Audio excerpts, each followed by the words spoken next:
पूर्णिया तो समझ में आता है कि लोग कंफ्यूज ही हो गए, चलो कंफ्यूज हो गए किसको वोट देना, पप्पू यादव को देने जाएंगे, मीमा भारती को वोट देने जाएंगे या फिर हम जेडीयू को वोट देने जाएंगे, समझ में आता है। लेकिन बाकी जगह पे क्या हाल रहा, बिहार में इतना क्यों कम वोटिंग हो गई, हालांकि कुछ जगहों पे अच्छा भी हुआ है। देखिए, पिछले चरण के मुकाबले देखें तो स्थिति बेहतर हुई है, लेकिन फिर भी यदि आप 2019 से मुकाबला करें तो अभी भी जो गैप है वो बहुत ज़्यादा है। 5 से 6% का अंतर कम नहीं होता है। यदि आप इसको वोट में देखें तो बहुत बड़ी वोटर जो कहें, बहुत बड़ी संख्या जो है वो वोट देने के लिए नहीं पहुंची। हालांकि जिस इलाके में दूसरे चरण में वोटिंग हुई है, सीमांचल और आसपास के इलाके में, ये वो इलाका है जो एग्रेसिव वोटिंग के लिए जाना जाता रहा है। आम बिहार की तुलना में देखें, बिहार के दूसरे हिस्सों से ज़्यादा यहाँ पर वोटिंग होती रही है, लेकिन इस बार काफ़ी कमी आई है और जाहिर है बड़ी चिंता की बात है। देखिए, इस पूरे इलाके में पलायन एक बड़ी समस्या है। आप यहाँ के ग्रामीण इलाकों में जाएंगे तो आपको हर घर में 1-2 व्यक्ति ऐसा मिलेगा जो कहीं बड़े शहरों में काम करने गया है, तो एक बहुत बड़ी आबादी जो है वो बाहर रहती है। इसके अलावा जो भीषण गर्मी की बात कही जा रही है, यहाँ भी 42 से 44 डिग्री का तापमान जो है वो लगातार लोगों को परेशान कर रहा है और इसलिए दूसरे चरण में हमने देखा कि कई मतदान केंद्रों पर शामियाने, टेंट वगैरह की व्यवस्था की गई थी। हालांकि कई जगह व्यवस्था नहीं भी थी, फिर भी जो है काफी कम संख्या में लोग निकले हैं। तो निश्चित रूप से अब चाहे विशाल हो, अनुराग हो या आप हो, लगभग आपसे जितनी बात करके समझ में आई चीजें कि एक तो हो सकता है मौसम एक वजह है जिसकी वजह से लोग बाहर नहीं निकल रहे हैं, लेकिन मौसम की वजह को तो फिर भी आप कह सकते हैं कि लोग पार कर सकते हैं। लेकिन जो जोश भरना है लोगों के अंदर वो तो पॉलिटिकल पार्टीज और उनके नेताओं को करना पड़ेगा। क्या कहीं पर उनकी कैंपेन में कोई कमी रह जा रही है जिसकी वजह से ये हाल देखने को मिल रहा है कि वोटिंग परसेंटेज कम हो जा रहा है? ये तो चिंता वाली बात है, चिंतन भी हो रहा है, मंथन भी हो रहा होगा। उसका क्या नतीजा निकलता है उसके लिए आप इंतजार कीजिए, क्योंकि अगला फेज बस आने वाला है 7 मई को, तो तीसरा फेज होगा।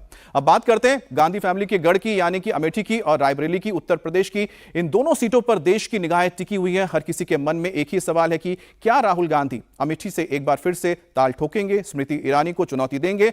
तो वहीं पर क्या रायबरेली से सोनिया गांधी की जगह इस बार परिवार की ही लड़की यानी कि बेटी प्रियंका गांधी मैदान में उतरेगी? आज इस सवाल का जवाब मिलने जा रहा है, क्योंकि कांग्रेस की चुनाव समिति की आज बैठक हो रही है जिसमें अमेठी और रायबरेली से किसे टिकट दिया जाएगा इस पर मुहर लगेगी, फाइनल इस पर वर्डिक्ट आएगा। लेकिन सूत्रों का कहना है कि राहुल गांधी अमेठी से एक बार फिर से मैदान में ताल ठोक सकते हैं, तो वहीं पर रायबरेली सीट से प्रियंका गांधी को उतारने का लगभग मन बनाया गया है, सिर्फ ऐलान करना है।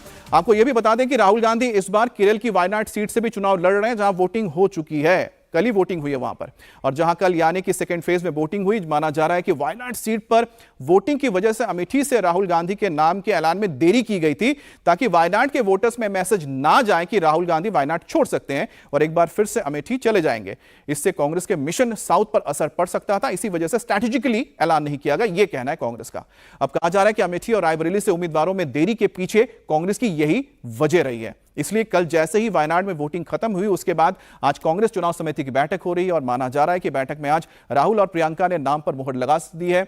और आपको यह बता दें कि यूपी में कांग्रेस सिर्फ एक सीट ही जीत पाई थी और वो रायबरेली की सीट थी जिसपे सोनिया गांधी ने जीत हासिल की थी 2019 में, जबकि राहुल गांधी अमेठी से चुनाव हारे थे और स्मृति ईरानी ने उनको हराया था। हालांकि उसके बाद वो वायनाड से जीत गए थे, इसी वजह से वो संसद पहुंचे थे। अमेठी और रायबरेली सीट को गांधी फैमिली का गढ़ माना जाता है। 2004 से लेकर 2014 तक राहुल गांधी अमेठी से लगातार चुनाव जीतते रहे, सांसद बनते रहे। 2019 के चुनाव में स्मृति ईरानी ने बड़े मार्जिन से उनको हरा दिया था। ऐसे में सवाल उठता है कि क्या राहुल गांधी अपने गढ़ में दोबारा आएंगे? तो वहीं पर रायबरेली यूपी की एकमात्र ऐसी सीट है जहां से कांग्रेस जीती है।